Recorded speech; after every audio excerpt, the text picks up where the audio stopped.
तुम लोग कितनी मर्जी कोशिश करना है कर लो। Try as much as you want, try for as many years that you want. जितने मर्जी साल कोशिश कर लो, जितनी मर्जी यूट्यूब वीडियो देख लो, जितने मर्जी पीडीएफ डाउनलोड कर लो, at least you have will understand one day कि जब तक तुम्हें एब्सोल्यूट बोरिंग फाउंडेशनल टॉपिक्स नहीं आएंगे, तुम्हारे बेसिक्स क्लियर नहीं होंगे, sorry my guys, you will not pass this exam. Simple as that. बुरा लगता है लेकिन करे क्या। आजकल YouTube और वगैरह वगैरह पे तुम्हें मीठी गोलियों का एक बड़ा जबरदस्त कॉम्बिनेशन दिया जाता है मोटिवेशन के नाम पर कि तुम कुछ बड़ा करोगे, एक दिन पत्थर फेंकोगे, आसमान में सुराख होगा। Sorry my dear friends, UPSC doesn't give a damn about all of these motivation.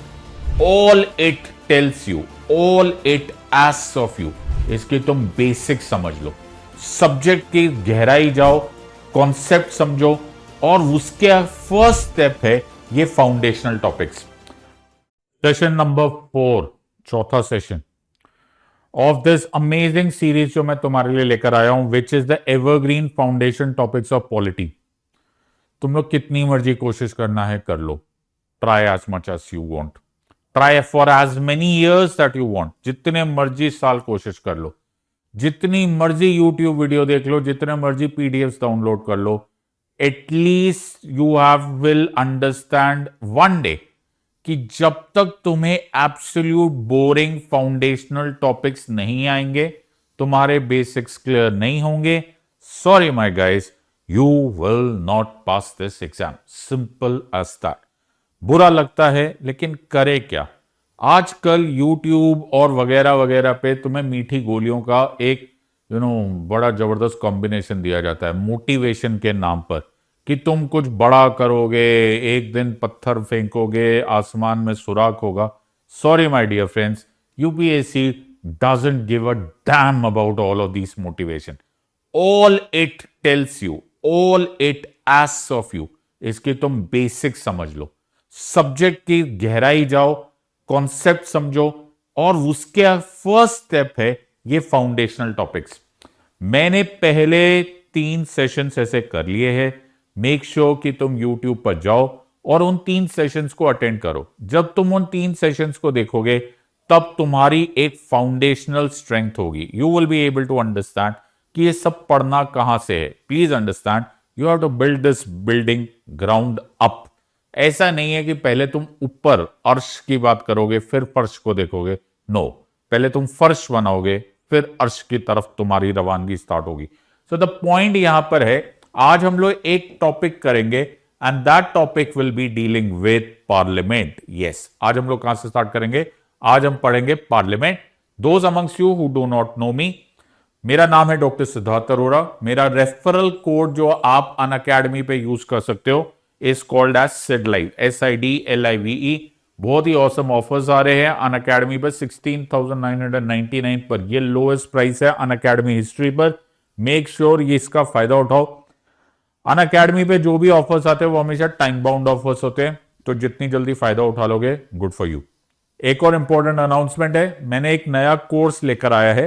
23 मार्च से स्टार्ट हो गया, तो तुमने शायद 2-3 सेशंस मिस कर लिए होंगे, बट वरी नॉट, तुम उसको कभी भी ज्वाइन कर सकते हो। उस कोर्स का नाम है लेक्सरेक्स। मेरा इरादा यह है, ये उनके लिए है खासकर जो 2026 में 2026 में एग्जाम दे रहे हैं। मैं उन सब लोगों के लिए ये लाना चाहता हूं कि यार देखो, तुमने जितना पढ़ना था पढ़ लिया, जितना तुमने पीडीएफ डाउनलोड करके ध्यान देना था, जितना तुमने किताबें को छानना था, सब कर लिया। Let's now target at rank. मेरा यह मानना है कि तुम्हें पॉलिटी के लिए और कहीं पर कभी भी जाना नहीं पड़ेगा। आई एम सॉरी बट मैं क्या करूं, बिकॉज हम लोग डायलॉग तो कर नहीं रहे, लेकिन मेरे स्टूडेंट्स तुम्हें इस बात की गवाही दे देंगे।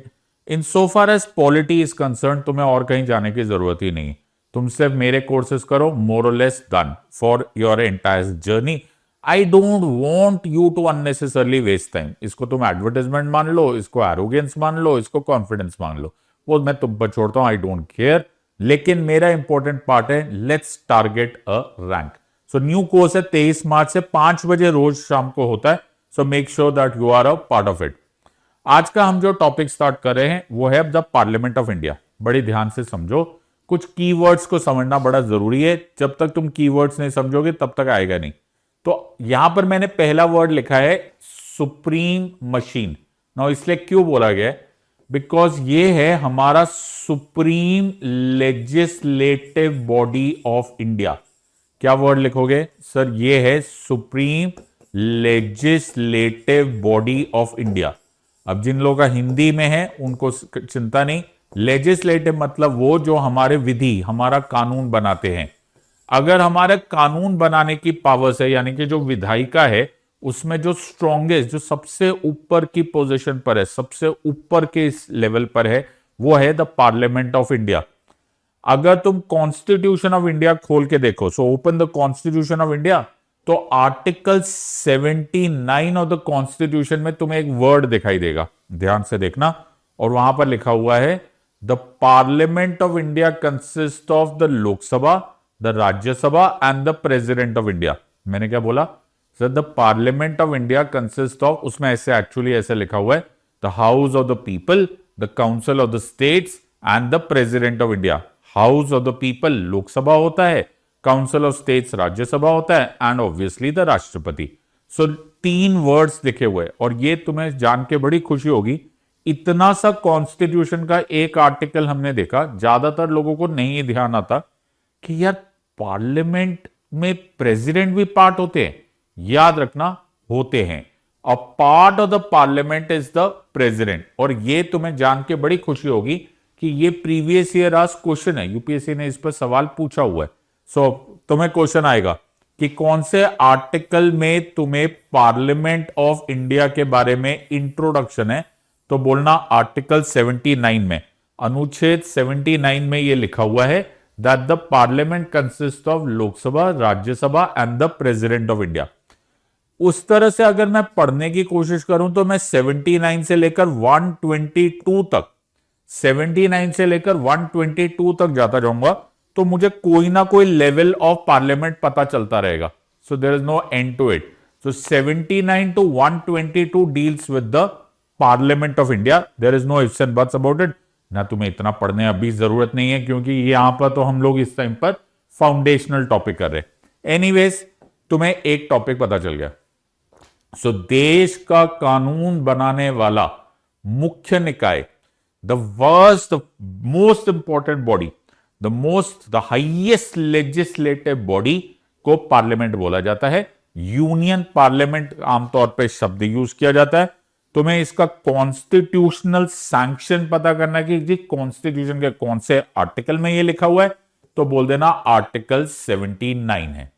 इसको सेंटर ऑफ डेमोक्रेसी बोला जाता है, जनतंत्र बोला जाता है। क्यों जनतंत्र का कोर क्यों बोला जाता है? जनतंत्र का कोर इसलिए बोला जाता है बिकॉज हमारे देश में जो डेमोक्रेसी है, उस डेमोक्रेसी को इनडायरेक्ट डेमोक्रेसी बोलते हैं। क्या बोलते हैं? लिखते चले जाओ, जो मैं बोल रहा हूं वो लिखते चले जाओ।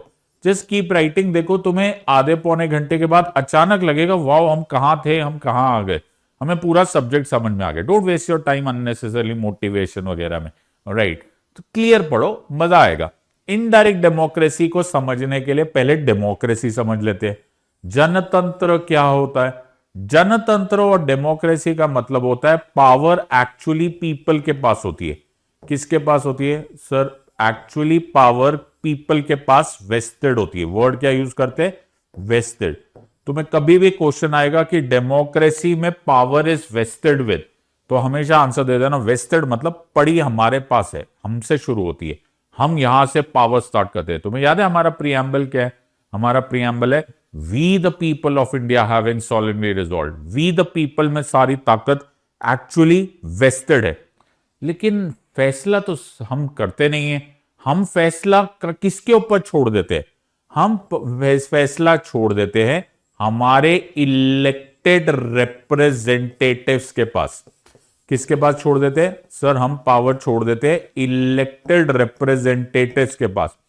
हम कुछ लोगों को इलेक्ट करते हैं, चुनाव से हम इलेक्ट करते हैं और उनको चुन के अपना प्रतिनिधि बनाते हैं। क्या बनाते हैं?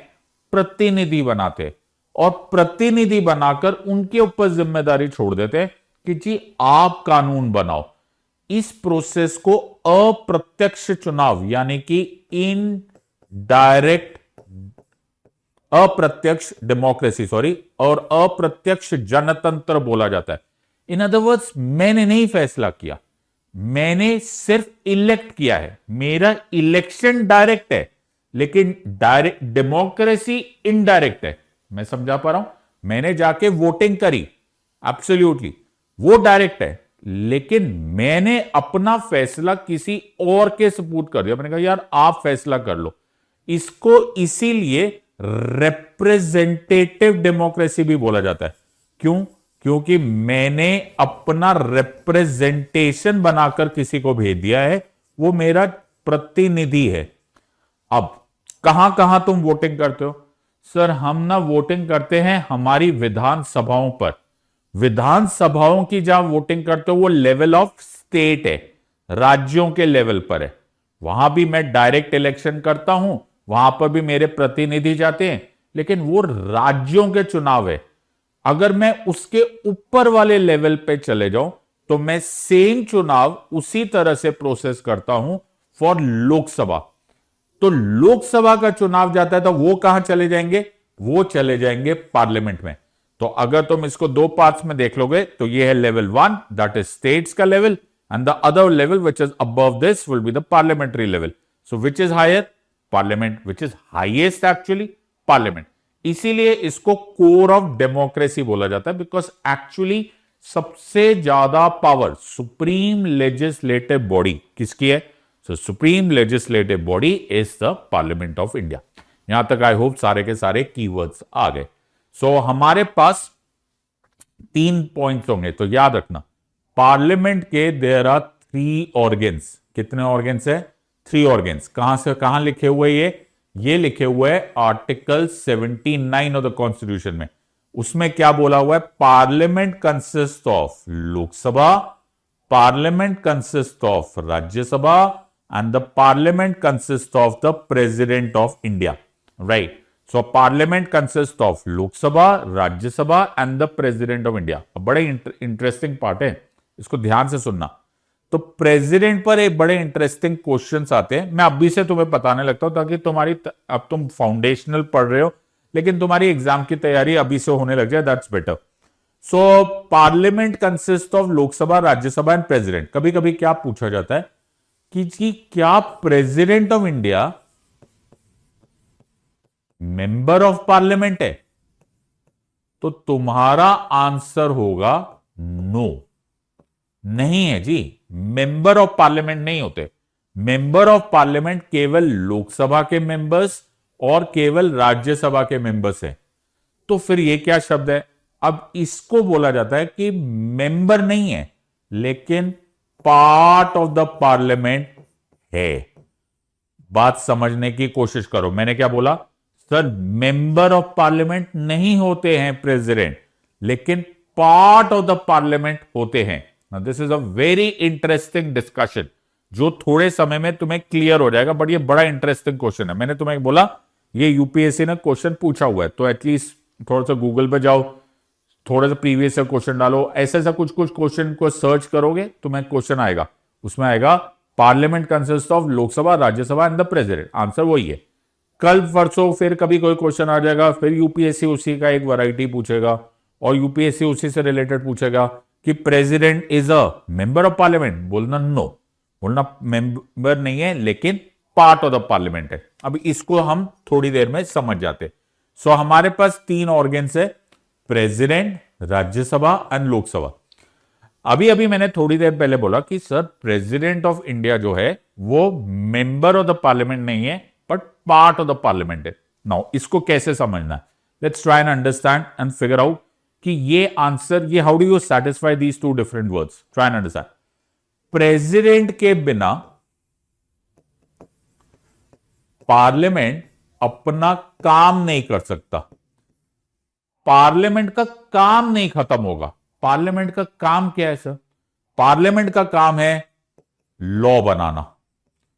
लॉ बनाने के लिए पार्लियामेंट पहले क्या लाता है? तुमने सुना ही होगा न्यूज में, सर बिल को इंट्रोड्यूस किया जाता है।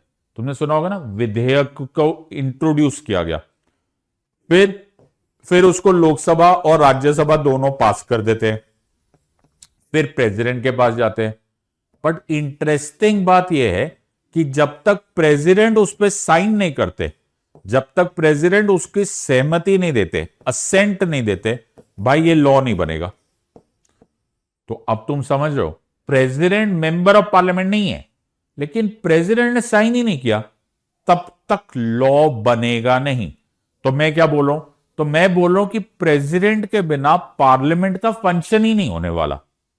प्रेसिडेंट के बिना पार्लियामेंट का फंक्शन ही नहीं होने वाला।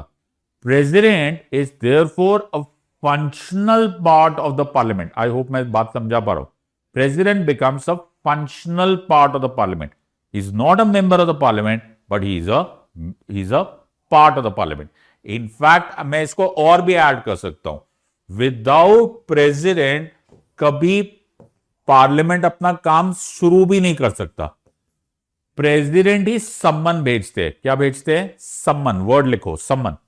तो सारे मेंबर्स ऑफ द पार्लियामेंट, चाहे वो लोकसभा हो चाहे वो राज्यसभा हो, उनको प्रेसिडेंट साहब ही बुलावा भेजते हैं कि आओ जी, अब ना सत्र शुरू हो रहा है, सेशन स्टार्ट हो रहा है। So that is called as a summon. चलो जी, अब पूरा का पूरा मॉनसून अधिवेशन खत्म हो गया। अब खत्म होने के बाद छुट्टी पे जाया जाता है, उसको बोलते हैं रिसेस।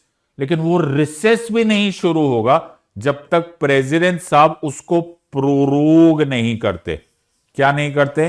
प्रोरोग नहीं कर सकते। सो कितना इंटरेस्टिंग बात है।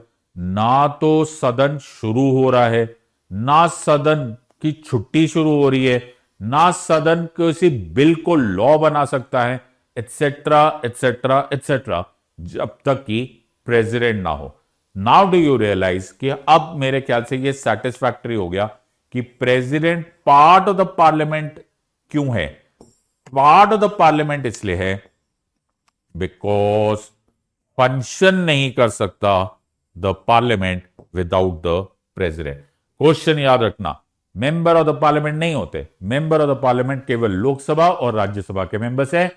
Part of the parliament certainly president होते।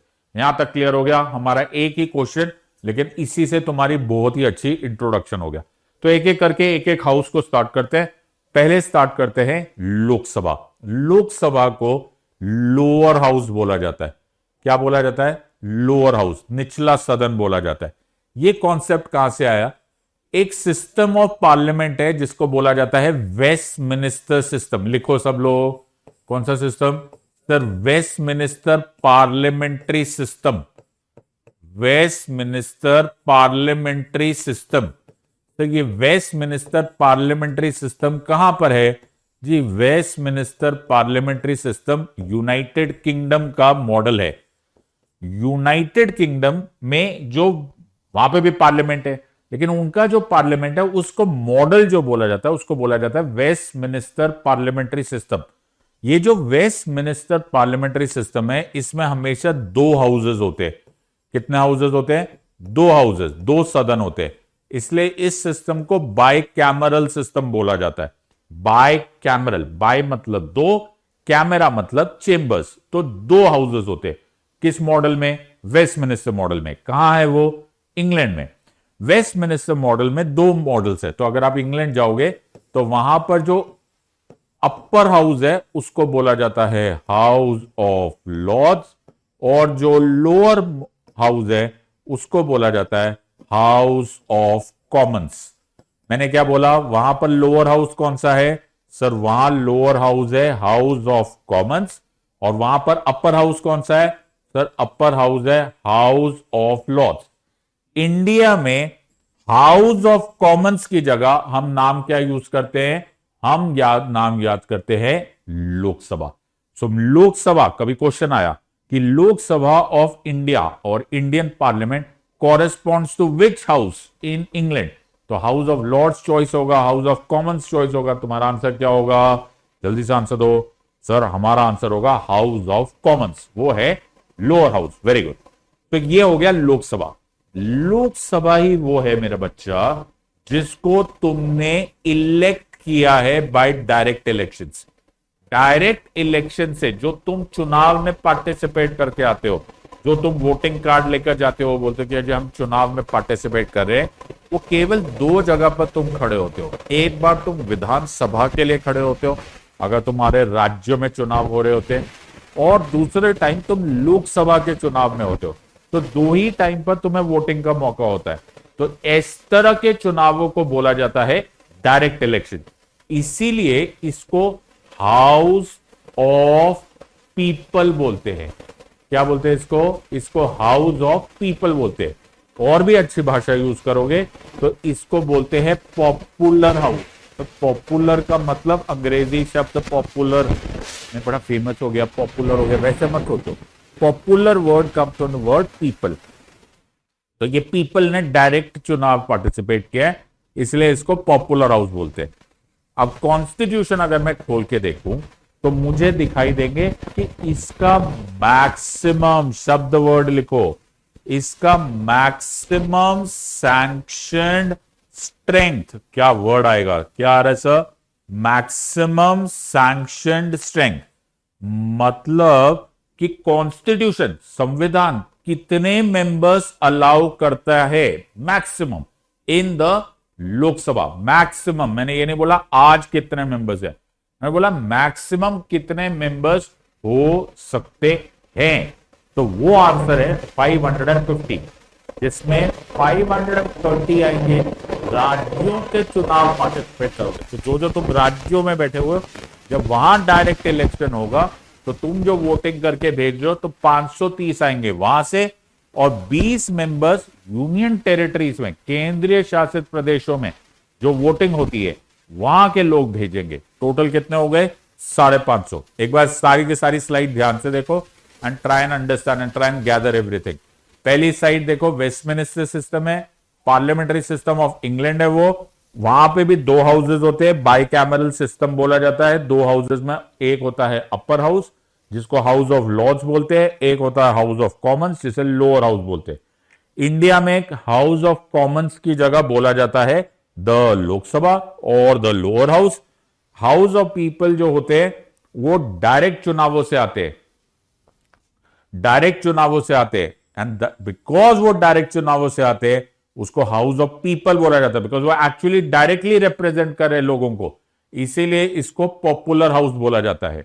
पॉपुलर हाउस के साथ साथ तुम्हें एक नंबर याद रखना, विच is the maximum sanctioned strength. कितने नंबर्स अलाउड है? तो पूरा कॉन्स्टिट्यूशन बोलता है 550 से ज्यादा नहीं हो सकते। 530 आएंगे राज्यों में डायरेक्ट चुनावों से, और यूनियन टेरिटरी से आएंगे 20 मेंबर्स डायरेक्ट चुनावों से। क्लियर याद रखना। जो सभापति होते हैं ऑफ द लोकसभा उनको बोला जाता है स्पीकर ऑफ द लोकसभा। आजकल बड़ी खबरों में थे क्योंकि उनके खिलाफ नो कॉन्फिडेंस मोशन निकला था। सो वो होते स्पीकर्स। ओम बिरला साहब हमारे स्पीकर ऑफ द लोकसभा है, तो इनको क्या बोलेंगे? इनको बोलेंगे प्रिसाइडिंग ऑफिसर। वर्ड क्या यूज किया हमने सर? हमने बोला presiding officer of the Lok Sabha is called as the speaker of the Lok Sabha. Please याद रखना, इसके बाद बहुत सारी और डिटेल्स बाकी है। ये सिंपल फाउंडेशनल सब्जेक्ट है, ये उनके लिए है जिन्होंने आज तक पॉलिटी पढ़ी नहीं है। इसके लिए इसके आगे भी बहुत कहानियां हैं, डेप्यूटी स्पीकर क्या होते हैं, इलेक्ट कैसे होते हैं, लेकिन अभी के लिए सिर्फ फाउंडेशन समझो। Get the hang of the subject, first try and warm up to the subject. एक बार समझने लग जाओ, बेसिक बेसिक बेसिक सारी ईंटें समझ लो, घर बाद में पूरा बनाएंगे, बट अभी के लिए समझ लेते। लोकसभा का यूजुअल टर्म, मैंने क्या बोला? लोकसभा का यूजुअल टर्म होता है 5 years from the first meeting. जब भी लोकसभा की पहली मीटिंग होती है, तो अभी 2024 में चुनाव हुए, जिस दिन लोकसभा पहली बार बैठा वहां से काउंट करना स्टार्ट करेंगे, और 5 साल मैक्सिमम होगा। ये यूजुअल है, जब हालात बिल्कुल नॉर्मल है।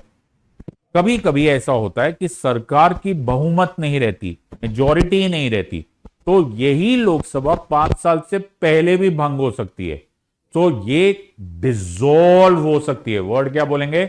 It can dissolve before 5 years also. और भगवान ना करे कभी देश में आपात इमरजेंसी लग जाए, यही लोकसभा का टर्म 5 साल से ज्यादा भी हो सकता है। अभी मैंने क्या बोला था, यूजुअल टर्म 5 साल है, लेकिन ये 5 साल से कम भी हो सकता है, ये 5 साल से ज्यादा भी हो सकता है। तो हमारे सारे टर्म्स यहां पर है। तो हमारे पास क्या क्या होता है, लोकसभा, लोकसभा को क्या बोलते हैं, ये जनता का सदन है, हाउस ऑफ पीपल। इसका स्ट्रेंथ कितना है, 550 सदस्य मैक्सिमम। मैंने ये नहीं बोला आज का स्ट्रेंथ, मैंने बोला maximum strength. Maximum strength is 550 members, जिसको याद रख लेना। 530 स्टेट्स आएंगे और 20 आएंगे फ्रॉम यूनियन टेरिटरी। कार्यकाल इसका 5 वर्ष है, बट फिर से यूजुअली है, यूजुअली टर्म माना जाता है, यूजुअल। लोकसभा पहले भी भंग हो सकती है और लोकसभा का टर्म 5 साल से ज्यादा भी हो सकता है। अब तुम लोग कमेंट सेक्शन में लिख देना 5 साल से कम कब होता है, 5 साल से ज्यादा कब होता है। सब्जेक्ट में ध्यान दो, मोटिवेशन मत ढूंढो, कुछ भयंकर रॉकेट साइंस मत ढूंढो। Stick to the subject, stay here, compartmentalise, focus here, blinders पहन के पढ़ाई पे ध्यान दो। ये है सब्जेक्ट जो पढ़ना काम का होता है, बाकी सब गाने गवाने कोई फायदा नहीं है। इलेक्शन कैसे होता है, इलेक्शन होता है डायरेक्ट इलेक्शन। कौन कर रहा है, पीपल कर रहे हैं, इसीलिए इसको क्या बोलते हैं, इसीलिए इसको बोलते हैं popular house. What is this called as, popular house. यही वो जगह है जहां सरकार बनती है। मोदी जी की जो सरकार है वो कहां बहुमत लेकर बैठी है, कहां गिने जाते हैं कि उनके पास मेजॉरिटी है या नहीं है। राज्यसभा में नहीं गिने जाते, वो गिने जाते हैं लोकसभा में। सो इनका काम है टू फॉर्म द गवर्नमेंट। यहां पर गवर्नमेंट बनती है, यहां वो कॉन्फिडेंस मोशन, विश्वास प्रस्ताव, नो कॉन्फिडेंस मोशन, अविश्वास प्रस्ताव, ये सब इधर हो रहा है। So this is the context. इसी लोकसभा का काम है कि केंद्रीय मंत्रिमंडल को जोड़ के को कंट्रोल करना, कि यही जब तक लोकसभा चाहेगी तब तक ही सरकार रहेगी। इसी को बोलते हैं एक बड़ी फेमस लाइन, और वो famous line is executive is responsible to the legislature. क्या बोलते हैं इसको सर, इसको बोलते हैं executive is responsible to the legislature. जो इंग्लिश में जानते हैं वो इंग्लिश में लिख लो, executive is responsible to the legislature. कार्यपालिका, क्या बोल रहा हूं, लिखो कार्यपालिका, पढ़ाई पे ध्यान दो। कार्यपालिका विधायिका के प्रति उत्तरदायी है, क्या है, जवाबदार है। पूरा का पूरा, मैं फिर रिपीट कर रहा हूं, पूरा का पूरा, पूरा का पूरा पार्लियामेंट्री डेमोक्रेसी, पूरा का पूरा संसदीय जनतंत्र केवल एक लाइन पे है। क्या लाइन पे है, executive is responsible to the legislature. कार्यपालिका विधायिका के प्रति उत्तरदायी है, पूरा का पूरा, सब खत्म। अगर ये लाइन हटा दो, पार्लियामेंट्री डेमोक्रेसी गई। विधायिका का काम होता है कार्यपालिका के ऊपर अंकुश लगा के रखना, पूछते रहना ऐसा क्यों किया, ये तुमने ठीक किया कि नहीं किया, तुम कैसे गलत कर सकते हो। तो जितने तुम प्रोसेस सुनते हो, सरकार को प्रश्नकाल आता है। प्रश्नकाल क्या होता है, एग्जीक्यूटिव यानी कि केंद्रीय मंत्रिमंडल और प्रधानमंत्री साहब को जवाब देना पड़ता है विधायिका को। अच्छा जी, विश्वास प्रस्ताव क्या हो रहा है, क्या हमारे पास केंद्रीय मंत्रिमंडल के पास उतने सदन में स्ट्रेंथ है, विश्वास है, लोग उनके साथ है। फिर से क्या हुआ, विधायिका चेक कर रही है कार्यपालिका को। सब कुछ executive is responsible to legislature पर डिपेंडेंट है। You don't need any other thing. यही है पार्लियामेंट्री डेमोक्रेसी। अब देख लेते हैं राज्यसभा। राज्यसभा को अपर हाउस बोला जाता है। अब तुम लोग फटाफट कमेंट सेक्शन में आंसर देना कि वेस्टमिनिस्टर सिस्टम यानी कि जो इंग्लैंड का सिस्टम है वहां पर राज्यसभा का कॉरेस्पॉन्डिंग हाउस कौन सा होगा? जल्दी से आंसर दो। सो वहां पर कॉरेस्पॉन्डिंग हाउस होगा हाउस ऑफ लॉर्ड्स। तो इंग्लैंड में जो हाउस ऑफ लॉर्ड्स है वो इंडिया में क्या है? वो इंडिया में राज्यसभा है। इस वर्ड क्या लिखा हुआ है सर? यहां लिखा है राज्यसभा। तो ये क्या हो गया सर? ये हो गया काउंसिल ऑफ स्टेट्स। क्या हो गया यहां पर सर? ये हो गया काउंसिल ऑफ स्टेट्स। अब इंटरेस्टिंग बात सुनो, तुम कभी भी वोटिंग करने गए हो, राज्यसभा को वोट करने नहीं गए हो, क्योंकि राज्यसभा इनडायरेक्ट इलेक्शन से आता है। सर अब इनडायरेक्ट इलेक्शन से क्या से आता है? तो ये है पीपल। कौन है ये सर? ये है पीपल। ये हो तुमने वोट किया था अपने अपने राज्यों में और तुमने विधानसभा में वोटिंग करी थी। हां, जब विधानसभा में वोटिंग करी थी तो विधानसभा के जो मेंबर्स तुमने इलेक्ट किए थे उनको बोला जाता है एमएलए। ये तुमने सुना होगा, विधायक बोला जाता है उनको। सर एमएलए जो है वो है हमारे विधायक, वो डायरेक्ट चुनावों से आए। तुमने वोटिंग किन के लिए की? सर हमने वोटिंग की एमएलए के लिए। बिल्कुल ठीक है सर। एमएलए अब फिर वोट करेंगे, वो अपने आप में वोट करेंगे और चुनाव में भेजेंगे राज्यसभा के मेंबर्स। तो देखो, अल्टीमेटली तुम्हारी पावर राज्यसभा के मेंबर को इलेक्ट करने के लिए आई, लेकिन तुमने डायरेक्टली नहीं चुना है। तुमने ये काम डायरेक्टली नहीं किया है। तुम्हारे, ये देखो क्या लिखा है, तुम्हारे एमएलए ने चुना है। इसीलिए इन चुनावों को इनडायरेक्ट इलेक्शन बोला जाता है। तो ये हमेशा इलेक्टेड है, लेकिन इलेक्टेड कौन सा इलेक्शन हो गया? Indirect election. अब तुम्हें क्वेश्चन आएगा कि विच is the directly elected house, तो तुम क्या बोलोगे? Directly elected house is Lok Sabha, indirectly elected house is Rajya Sabha. तो तुम्हें याद होगा जब मैंने लोकसभा पढ़ाया था तो मैंने बोला था 550 members are those which are maximum sanctioned strength. Constitution allow करता है 550 मेंबर्स इन द लोकसभा। उसी के कॉरेस्पॉन्डिंग राज्यसभा में अलाउड होते हैं 250 मेंबर्स, जिसमें से 238 मेंबर्स इनडायरेक्ट चुनावों से आ रहे हैं और 12 मेंबर्स नॉमिनेट होता है, नामांकित होते हैं। नॉमिनेट मतलब जो हमारे राष्ट्रपति जी है, president of India, under article 80 of the constitution nominate करते हैं 12 मेंबर्स मैक्सिमम। वो बोलते हैं 4 कैटेगरीज। कौन कौन सी categories? Arts, science, literature and social service. क्या है 4 words sir? Arts, science, literature and social service.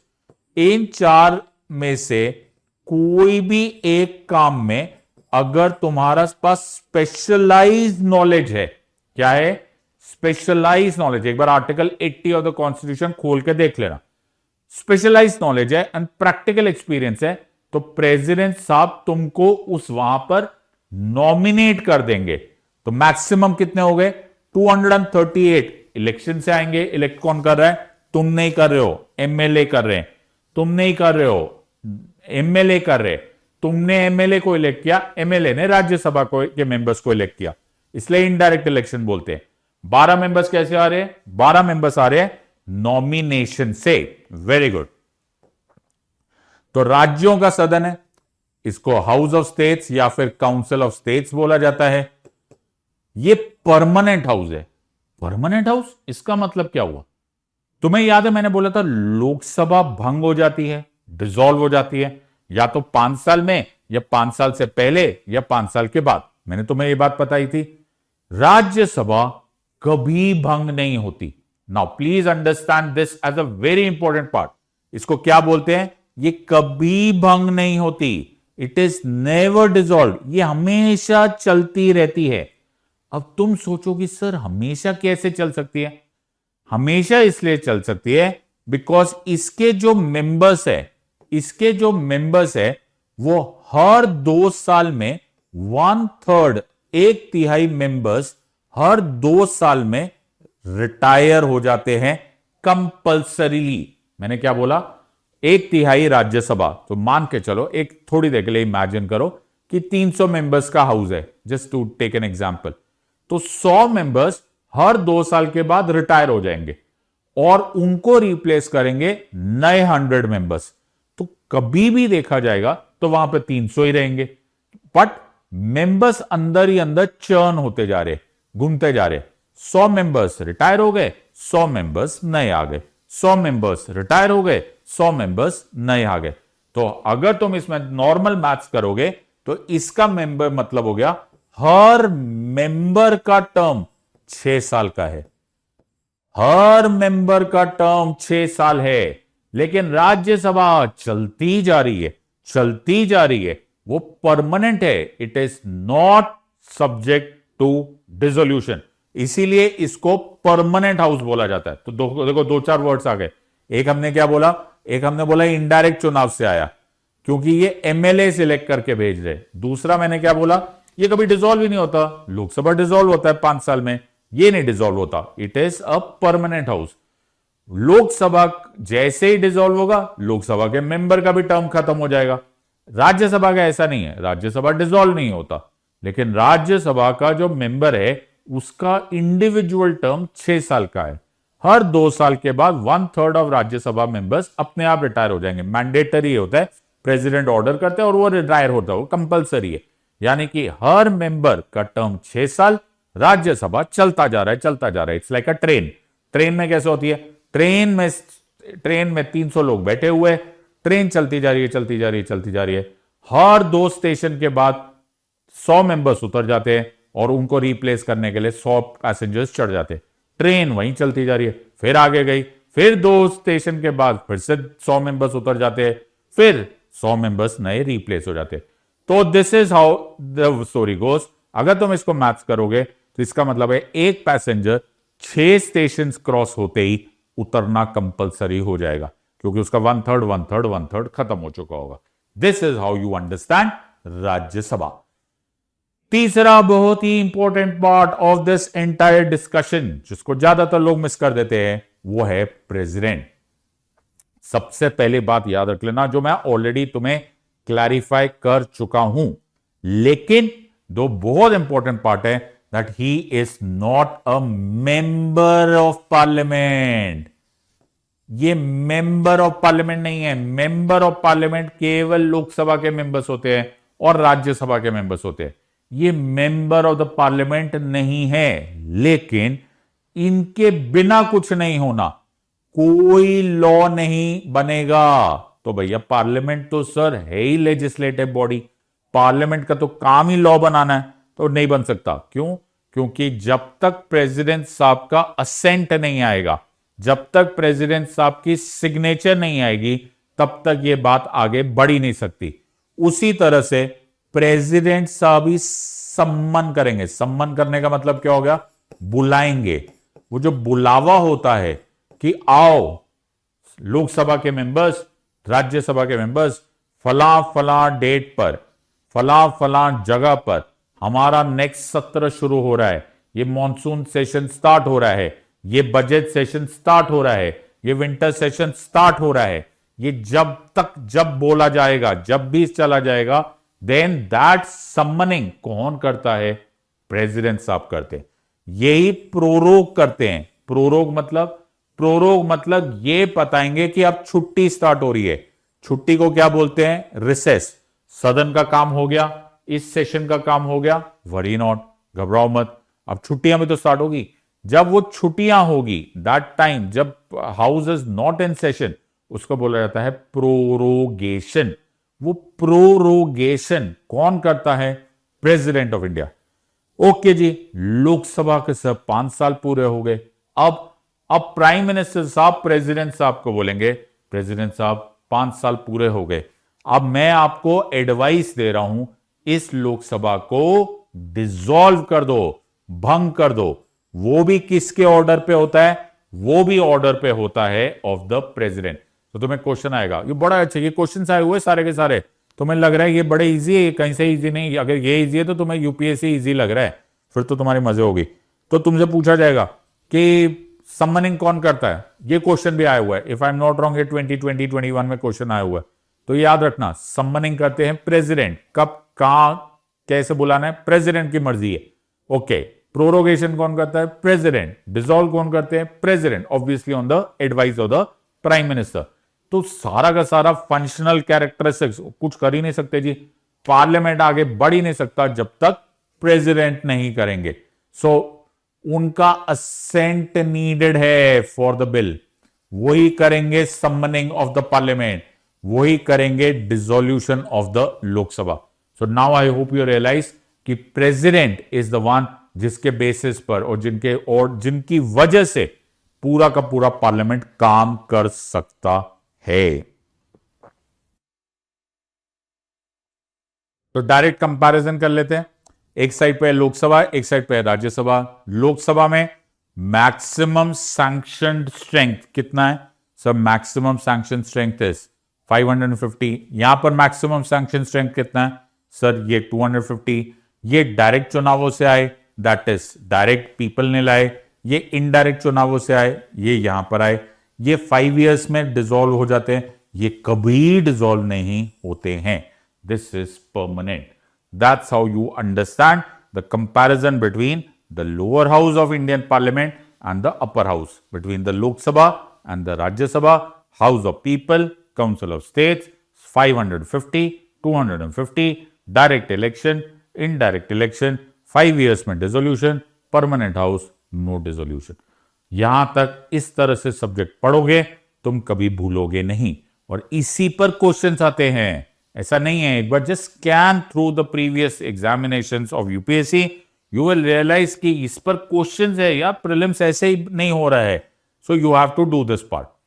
अब पॉइंट यहां पर यह है कि कुछ ना कुछ तो सर क्वालिफिकेशंस भी होंगी लोकसभा के मेंबर्स बनने की या राज्यसभा के मेंबर्स बनने की। यस, तो कुछ तो कॉमन है, जैसे लोकसभा हो चाहे राज्यसभा हो, दोनों के members should be citizens of India, नागरिक होना जरूरी है। दोनों के मेंबर्स के पास कोई डिस्क्वालिफिकेशन नहीं होनी चाहिए। क्या नहीं होनी चाहिए? डिस्क्वालिफिकेशन नहीं होनी चाहिए अंडर एनी लॉ, जो हम थोड़े टाइम पे जब हम डिटेल पढ़ेंगे तो वो पढ़ेंगे। लेकिन कुछ बहुत ही इंटरेस्टिंग बात है। क्या इंटरेस्टिंग बात है? लोकसभा के मेंबर बनने के लिए, लोकसभा का मेंबर बनने के लिए तुम्हारी मिनिमम एज 25 साल की होनी चाहिए, लेकिन राज्यसभा के मेंबर बनने के लिए तुम्हारी मिनिमम एज 30 साल होनी चाहिए। ओहो, मैंने क्या बोला? लोकसभा का मेंबर बनने के लिए तुम्हारी मिनिमम एज 25 साल होनी चाहिए, और राज्यसभा का मेंबर बनने के लिए तुम्हारी मिनिमम एज शुड बी 30। तो अगर मैं तुमसे थोड़ा सा दिमाग लगाने को बोल दूं और मैं पूछूं हाउस ऑफ एल्डर्स क्या है, बड़े कौन है, तो कौन से बड़े होंगे? तो यहां पर एल्डर्स, एल्डर्स मतलब जो उम्र में बड़े होंगे। उम्र में बड़े कौन होंगे? उम्र में बड़े वो होंगे जो है 30 years, minimum 30 years of age. और वो आंसर क्या हो जाएगा? राज्यसभा। देखो कितना अच्छा क्वेश्चन हो गया। तुम्हें पूछा जाएगा हु आर द और what which house is called as the house of elders. Simple answer, house of elders are members of Rajya Sabha और अदर राज्यसभा। क्यों? क्योंकि मिनिमम एज वहां पर क्या चाहिए होती है? 30। तो ये इस तरह के आंसर दिए जाएंगे। अब तुम्हें मैंने बोला कि सर कोई डिस्क्वालिफिकेशन नहीं होना चाहिए, तो डिस्क्वालिफिकेशन क्या है? डिस्क्वालिफिकेशन इज, अब मैं ये सब डिटेल में तब पढ़ाऊंगा जब हम एडवांस लेवल पे जाएंगे। ऑफिस ऑफ प्रॉफिट ऑक्यूपाई करना मना है। अब तुम्हें इस टाइम पर यह समझ में नहीं आएगा। ऑफिस ऑफ प्रॉफिट का मतलब होता है लाभ का पद। तो हमारे कॉन्स्टिट्यूशन में मना है लाभ का पद ऑक्युपाई नहीं करो। अभी इस टाइम पर ना कोशिश करना, मैं सिर्फ इस टाइम पर बोल रहा हूं बताने के लिए। अनसाउंड माइंड नहीं होना चाहिए, मतलब बुद्धि से सब कुछ ठीक ठाक होना चाहिए। अनसाउंड माइंड नहीं चल रहा, मेंटली इनकेपेबल है, तो ऑब्वियसली तुम लोकसभा राज्यसभा के मेंबर नहीं हो सकते। अनडिस्चार्ज इंसॉल्वेंट नहीं होने चाहिए, मतलब बैंकरप्ट नहीं हो जाना चाहिए, दिवालिया घोषित नहीं होना चाहिए। ये सब कॉन्स्टिट्यूशन में लिखा हुआ है।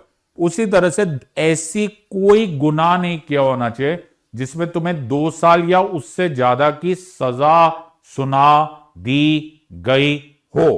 ऑल्सो कि तुमने कोई इलेक्शन क्राइम्स ना किया हो, कोई इलेक्टोरल ऑफेंसेस ना किया हो। ये सब तब पढ़ेंगे जब हम एडवांस लेवल्स पे पढ़ेंगे। अभी उस डायरेक्शन में जाने की कोई जरूरत नहीं। अभी तक तुम्हें जो कुछ भी मैंने पढ़ाया, क्या तुम्हें 100% समझ में आया या नहीं, ये कमेंट सेक्शन में ड्रॉप करो। सो मेरा इस टाइम पर इरादा तुम्हारे फाउंडेशंस को क्रिएट करना है। थोड़ी सी छोटी सी क्लास ली हमने, लेकिन तुम्हारे फाउंडेशंस बिल्कुल पक्के हो जाने चाहिए। लोकसभा क्या है, राज्यसभा क्या है, नंबर्स क्या है, कौन सा हाउस ऑफ एल्डर्स है, कौन कैसे डिसॉल्व होता है, यही फोकस करो, इसको कॉन्क्रीट करो। Then you will build on this. और तुम्हें जानकर बड़ा खुशी होगी बाद में कि यार ये बेसिक्स हमें आते हैं ना, तुम्हारे आधे दुख खत्म हो चुके होंगे। You will not realise this जब तक तुम एडवांस लेवल पे जाओगे, तब तुम्हें मेरी याद आएगी कि हाँ यार वो बोलते थे कि उस टाइम पर एब्सोल्युटली बेसिक्स पकड़ लो, फिर देखो सब्जेक्ट कितना आसान और साथ में मजेदार हो जाता है। I hope you have enjoyed. ये हो गया सेशन नंबर 4। मेरा नेक्स्ट सेशन होगा session number 5, wherein we will conclude this series with one more topic. और हम यहां तक बेसिक्स समझ गए। जो टॉपिक्स तुमने मिस किए हैं in this YouTube session, believe me, अपना फायदा उठाओ और उसको यूट्यूब से देख लो। इधर उधर टाइम पास करके, गप्पे मार के, इधर उधर कमेंटबाजियों में टाइम वेस्ट मत करो। वक्त बड़ा कीमती है, एग्जाम बड़ी टफ है। Go and crack it. Make sure 5th session miss मत करना। गॉड ब्लेस एंड जय हिंद।